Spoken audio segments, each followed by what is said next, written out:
Hello everyone, welcome to my channel.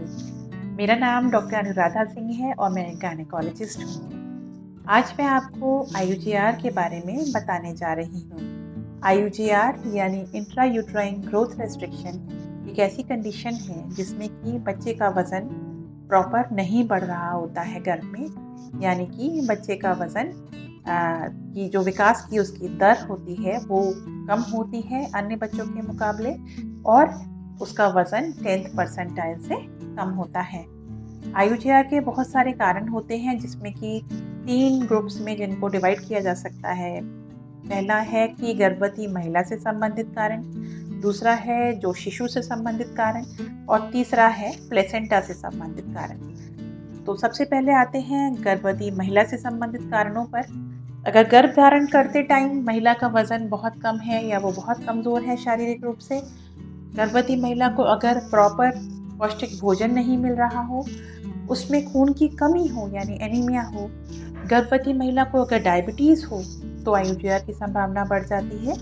गर्भवती महिला का अगर ब्लड प्रेशर बढ़ा हुआ हो तो आईयूजीआर की संभावना बढ़ जाती है। इसके अलावा अगर 2 बच्चों के बीच में प्रॉपर गैप नहीं रखा गया है तो बच्चों में आईयूजीआर की संभावना बढ़ जाती है। गर्भवती महिला को अगर हार्ट की प्रॉब्लम है, अगर उसे गुर्दे की यानी कि किडनी की प्रॉब्लम है या फेफड़ों की प्रॉब्लम है तो आईयूजीआर की संभावना बच्चे में बढ़ जाती है। गर्भवती महिला द्वारा धूम्रपान या मदिरा यानी स्मोकिंग और अल्कोहल का अगर सेवन किया जाता है तो उससे बच्चे में आईयूजीआर हो सकता है। इसके अलावा ये देखा गया है कि गर्भवती महिला अगर हिली एरिया में रहती है, समुद्र तल से काफ़ी ऊंचाई पर रहती है, तो बच्चे में आईयूजीआर की संभावना बढ़ जाती है।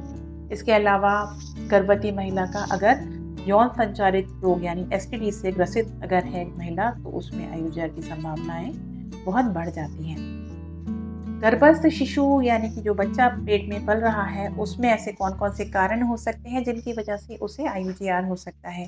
पहला है एक से अधिक भ्रूण यानी मल्टीपल प्रेगनेंसी होना। दूसरा, भ्रूण में आनुवांशिक विकार यानी कि कोई जेनेटिक डिसऑर्डर अगर है तो उसकी वजह से भी आईयूजीआर हो सकता है। अब आते हैं कि प्लेसेंटा में ऐसे कौन कौन सी प्रॉब्लम्स हो सकती हैं जिनकी वजह से आईयूजीआर हो सकता है।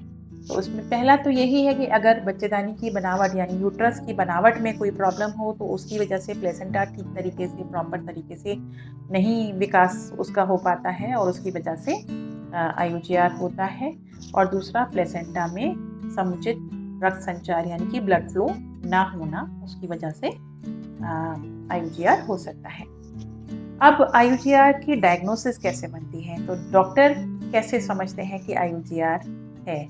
तो पहला, अगर डॉक्टर आपको एग्जामिन करते हैं तो आपका पेट का एग्जामिनेशन करते हैं तो उसमें देखते हैं कि जो गर्भाशय की ऊंचाई यानी फंडल हाइट, बच्चेदानी कहाँ तक पहुंची है ऊपर तक, तो उसको देखते हैं और उससे उन्हें अंदाज़ा लग जाता है कि बच्चा पेट में कमज़ोर हो रहा है यानी आईयूजीआर हो रहा है। दूसरी चीज़, अल्ट्रासाउंड से ये आसानी से मालूम पड़ सकता है कि बच्चे की ग्रोथ ठीक है या नहीं है। बच्चे के सिर का घेरा लिया जाता है यानी कि हेड सर्कमफ्रेंस ली जाती है, बीपीडी लिया जाता है, बाइपेराइटल डायमीटर लिया जाता है, एब्डोमिनल सर्कमफ्रेंस यानी उसके पेट का घेरा लिया जाता है, फीमर लेंथ यानी कि उसकी जांघ की हड्डी की लेंथ ली जाती है, और इन सब से कैलकुलेशन हो जाती है कि बच्चा आईयूजीआर से ग्रसित है या नहीं है। इसके अलावा अल्ट्रासाउंड से ये भी पता चल जाता है कि बच्चे के इर्द गिर्द पानी कम तो नहीं है। अब आते हैं कि आईयूजीआर से होने वाली समस्याएं क्या क्या हैं। तो आईयूजीआर से ग्रसित बच्चे जब डिलीवर हो जाते हैं तो उनमें ये समस्याएं हो सकती हैं जो कि जानलेवा भी साबित हो सकती हैं कभी कभी।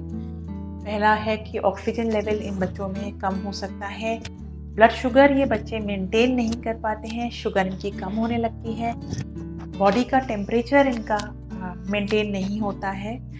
उसके अलावा अपगार स्कोर में बहुत सारी चीज़ें देखी जाती हैं, 5 चीज़ें देखी जाती हैं। स्किन का कलर, सांस का जो रेट है, हार्ट का जो रेट है, और कैथेटर का रिफ्लेक्स, तो ये सब 4-5 चीज़ें देखी जाती हैं। और अगर अपगार स्कोर कम होता है तो उसका मतलब ये होता है कि बच्चे की प्रोग्नोसिस यानी कि उसका आगे का जो कोर्स ऑफ जो लिविंग है वो थोड़ा गड़बड़ होने वाला है, उसको एडमिट होने की ज़रूरत पड़ सकती है।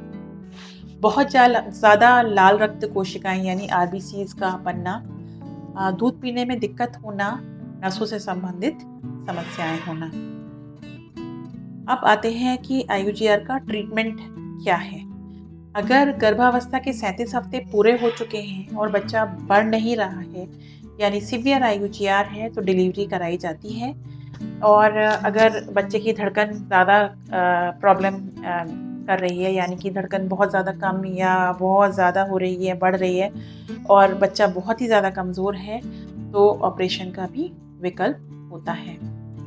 अगर 37 हफ्ते पूरे नहीं हुए हैं, अगर गर्भावस्था के 37 हफ्ते पूरे नहीं हुए हैं, टाइम पूरा नहीं हुआ है, तो उसमें ये किया जाता है कि अगर आईयूजीआर सीवियर है तो कॉर्टिकोस्टेरॉइड के इंजेक्शन लगाए जाते हैं जिससे कि बच्चे के लंग्स यानी फेफड़े जल्दी मैच्योर हो जाएं और फिर डिलीवरी कराई जाती है।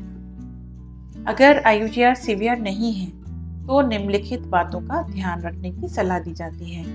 पहला है कि संतुलित भोजन उचित मात्रा में लिया जाए। पानी और दूसरे तरल पदार्थ जैसे मट्ठा, नारियल पानी, लस्सी ये खूब मात्रा में, अच्छी मात्रा में लिए जाएं। पर्याप्त समय महिला विश्राम करें। मरीज़ को विश्राम करने की सलाह दी जाती है। रात को 8 घंटे की प्रॉपर नींद होनी चाहिए और 2 घंटे बाईं करवट से लेटना है दिन में। अपने डॉक्टर को समय समय पर दिखाते रहें। कुछ मेडिसिन आपके डॉक्टर लिखेंगे अगर आईयूजीआर की डायग्नोसिस बनी है, जिसमें कि कुछ दवाइयाँ ऐसी होती हैं जिनसे खून का दौरा बेटर होता है। बच्चे के घूमने का ध्यान रखें, मूवमेंट्स का ध्यान रखें। अगर मूवमेंट्स कम हो तो डॉक्टर के पास तुरंत जाएं। उम्मीद करती हूँ कि आपको आईयूजीआर के बारे में इस वीडियो से कुछ जानकारी मिली होगी और वीडियो पसंद आया हो तो प्लीज़ लाइक, शेयर और सब्सक्राइब करें।